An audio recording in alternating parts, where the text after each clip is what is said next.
When are you going to get pregnant, Mary? It's natural for women to get pregnant. Don't you want to show our parents their grandchild's face? Children are a blessing, right? I want one too, but you don't have to say it like that. Besides, you're always working. Excuse me, are you saying it's my fault? You're the one who can't get pregnant. Maybe marrying you was a mistake. With that, my husband James left for work as usual. We've been married for 2 years, and we don't have any kids. My husband talks about wanting children, but he prioritizes work and is rarely home, even on weekends. Naturally, we hardly have any marital intimacy. In such circumstances, it's impossible to have children.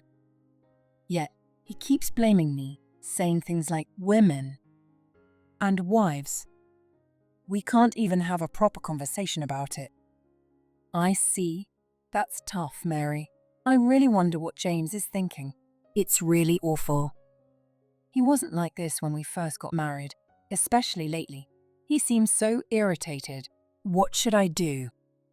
I think you should talk it out with him. If it comes to a separation, you can't go on like this, Mary. You'll break down. My sister Barbara was the one who listened to me. Our parents passed away, and she has always been like a parent to me. I thought about consulting my in-laws, but it's hard to talk about these things from childhood. But I can talk to my sister about anything. To me, my sister is the most understanding and trustworthy person. However, I felt guilty towards her. She worked day and night to raise me. Because of that, she ended up breaking up with her past boyfriend. Even so, she was happier than anyone and congratulated me when I got married. I don't want to worry her any more than this. Maybe I should refrain from consulting her for a while. Just as I was thinking that, my sister suddenly said, "I hate to bring this up now, but I'm pregnant." "What? Pregnant? You have a boyfriend, sis?" "I met someone overseas.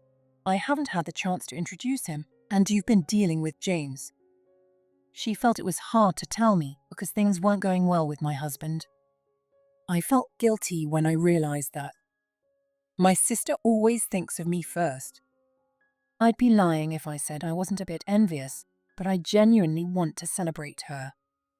Now it's my turn to support her. I was surprised by her sudden pregnancy announcement, but I decided to support her through it. She said she'd live overseas after the baby is born, and she looked genuinely happy. After that, I started visiting her home regularly to help with her needs. And my sister safely gave birth. My in-laws were overjoyed. Though they never said anything about wanting grandchildren, seeing their reaction confirmed that they did. A few days after my sister's delivery, I'm now at my in-laws' house. Today, the family is gathering to celebrate my sister's new baby. I told them they didn't have to gather, but Dad and Mum was so excited, I couldn't say no. She sounded a bit troubled, but she looked happy. Wanting to make her happy too, I assured her, look forward to it. As expected, the relatives were chatting and laughing when I entered the in-laws' house. Seeing everyone gathered for my sister made me happy, but also left me with mixed feelings. "Barbara, you did great. The baby is really adorable." "Thank you, Mary. I think I was able to have a safe delivery because you supported me." My in-laws welcomed us with kind words and big smiles. The relatives were also all smiles, cooing over the baby and repeatedly saying, "So cute, so cute." In this celebratory mood, there was only one person who seemed out of place. It was my husband, James. He was drinking beer in a corner, not even trying to look at the baby, so I left the group and walked over to him. "James, what's wrong? Why do you look so gloomy?" "You really don't get it. I'm miserable because you can't get pregnant. When will we have a baby?" He glared at me, his words dripping with bitterness. Even in this happy atmosphere, he was the same as always. "I told you before, children are a blessing, and besides, you're hardly ever home. How am I supposed to get pregnant?" There you go again. Maybe it's because you're not attractive. Barbara is so beautiful. Are you really her sister? What? Is that what you think? Sure. My sister is beautiful, but saying that to me. Correction, he wasn't his usual self at all. Was he more terrible than usual because he was drunk on beer? I wondered if my in-laws heard my husband, or if they heard me grinding my teeth in anger. Probably the former. They came over to us. What's wrong, James? Mary looks upset. Are you okay, Mary? James, did you say something? Nothing much. I just said that Dad and Mom want to see their grandchild's face soon, so she should hurry up and have a baby. He said it so nonchalantly. My in-laws looked puzzled, but James didn't seem to care. He stood up and walked over to my sister. Looking back at me with a sneer, he said, "Man, babies are really cute. I can't wait to have one myself." I planned to talk to him after the celebration, but his smirk and degrading comments pushed me to my limit. "James, what are you saying? The baby is already born. That baby is yours, isn't it?" Immediately, a cold silence fell over the whole house. Everyone instantly understood that the baby my sister was holding was fathered by my husband, James. Although everyone understood, their faces were filled with confusion. It's no wonder. They couldn't comprehend how this happened and doubted if it was even true. "What? Are you out of your mind? That can't be my baby." "Right, Barbara." "Yes, of course, Mary. Why would you say such a thing? You're confusing everyone." At that moment, I threw the items I had prepared in front of everyone. The relatives looked even more bewildered, but my husband and sister turned pale. "James, Barbara, I know everything. This is the proof. I'll show it to everyone." What I threw was several documents and photos. They were evidence of the affair between my husband and sister. "What's this? When did you prepare this?" "After my sister got pregnant, thanks to you, I was able to gather all the evidence. Really, thank you." I discovered the affair from emails on my husband's computer. While preparing for the baby shower, my phone died, so I used my husband's computer to continue my research. Then, I noticed several emails had come in. "James, you use the computer to exchange emails." Thinking this, I casually opened the email folder and saw my sister's name. The contents were more than enough to reveal the affair. "I want to see you soon. I love you." Along with these words, there was a message saying, "I'm pregnant with your child." I didn't want to believe it, but I had been deceived by my husband and sister.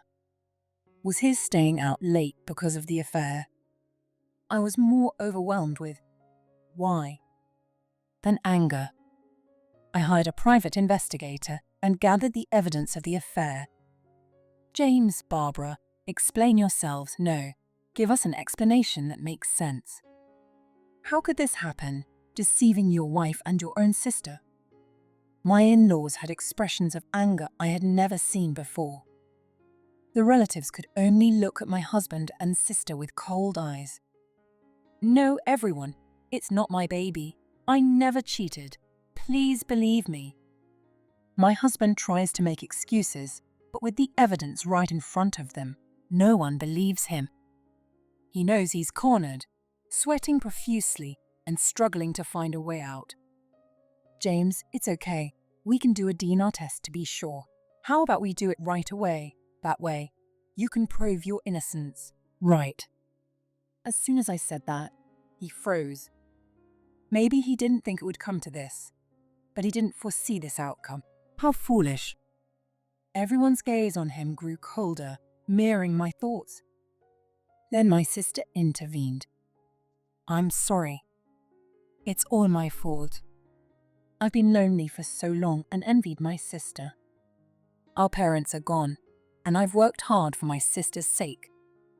But as time passed, I found myself alone. I know it's no excuse, but please forgive me. I'm truly sorry."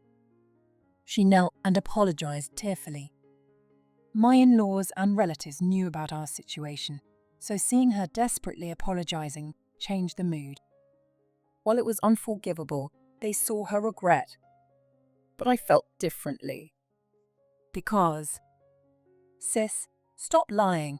I know everything. I can tell you're acting. What? What do you mean? I'm truly sorry. Before my sister could finish speaking, I pressed a switch.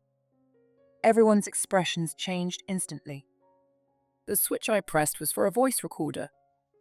As soon as I pressed it, a recorded conversation between my sister and husband started playing. James, can you harass and push Mary to her breaking point? That way, the divorce will go smoothly. Got it. But is it really okay? What if she sues us? Leave that to me. I'll guide things smoothly. Once the divorce is finalized, we can move overseas and live happily together. You're really awful, you know. What are you talking about? It's worse for my sister to try to be happy alone. Right. I turned off the recorder. The message was clear to my in-laws and relatives. I went to my sister's house to help her, remember? During that time, I planted a bug. I had to know the reason behind the affair. So, when you said you were moving overseas after the baby was born, it was to escape with James. I can't believe someone planning that would truly be remorseful. Well, that's... Realizing there was no way out, my sister fell silent. My husband, unable to bear the cold stares, began trembling slightly. Why did you do this? I always trusted you, sis. It's your fault. You took James from me. James was my boyfriend first. We broke up because I was working so hard to support you. I was shocked when you announced your marriage. From that moment, I hated you. My sister worked day and night to raise me. Because of that, she broke up with her boyfriend. I never knew that boyfriend was my husband, James. My sister never talked much about her ex, and James never mentioned his past with her. James, get out! This is unforgivable. Don't ever set foot in this house again. Wait, Dad. Are you disowning me? Please reconsider. I'm not the bad guy here. Barbara manipulated me. I'm a victim too. Do you even understand what you're saying? You betrayed Mary, and now you're blaming others. Leave immediately. No, I don't want to, Mary. Tell Dad and Mom. Every man cheats at least once. Right. Forgive me. How foolish he is, even to the end. He doesn't realize he's only making things worse for himself. But I'm even more foolish for marrying and trying to stay loyal to him. The only thing you can do is sign the divorce papers and pay alimony. No one will support you anymore. You will live the rest of your life alone. Marrying you was a mistake. I thrust the divorce papers at him, throwing back the same words he once said to me. After that, my in-laws decided to take care of the child. We couldn't trust my husband and sister with the baby. That was their decision. My husband, kicked out of the house, soon became an outcast at work too. I had reported the affair to his company, and rumors spread quickly. He got demoted, and even in his new position, he was treated with disdain, feeling very isolated. Mentally drained, he seemed to be wasting away day by day, but he couldn't quit his job since he had to pay alimony. He and my sister were constantly fighting, and it was only a matter of time before they separated. I did feel a sense of serves you right towards them, but the pain of being betrayed by my sister, whom I had trusted, was far greater than I imagined. Mary, I'm truly sorry. It's our responsibility as parents that our son turned out this way. If you ever need anything, please rely on us. I don't know if it will make up for anything. We are on your side. We may no longer be your in-laws, but consider us as older friends who are here for you. I nodded quietly at their words. I have no parents. My sister raised me in their place. I am grateful for that and wanted to repay her. but it would be impossible to return to our previous relationship. I thought I was alone, but there are people who care about me and support me. Just knowing that lightened my heart a bit. Now, I want to repay my in-laws. To do that, I will move forward with my life. That is my only focus.